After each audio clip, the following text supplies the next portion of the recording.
सुतालो में बोल बाम बोलता गाजा पी के कांवरिया डोलता सुतालो में बोल बाम बोलता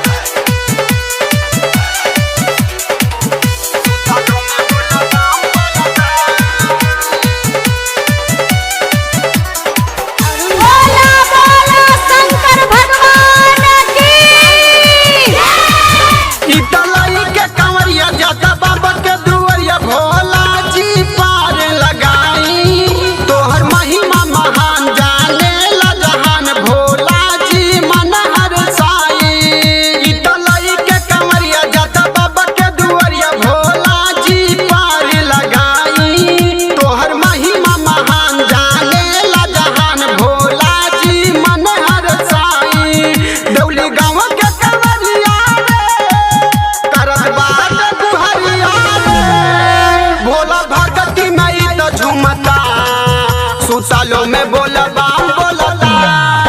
गाजा पी के कांवरिया डोलता सुतालो में बोल बाम बोलता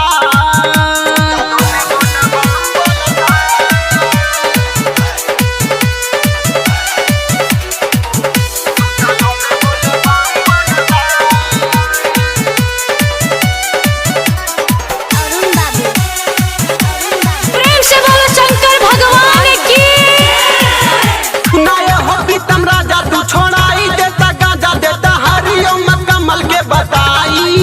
सुनी धीरज महेश औराई के दिनेश जाई धाम तक पहुँचाई सुनाए हो पीतम राजा तू छोड़ाई देता गाजा देता हरिओम कमल के बताई सुना धीरज महेश औराई के दिनेश देता धाम तक पहुँचाई संजीव गीत बनावत रे अनिल भाजन गावत रे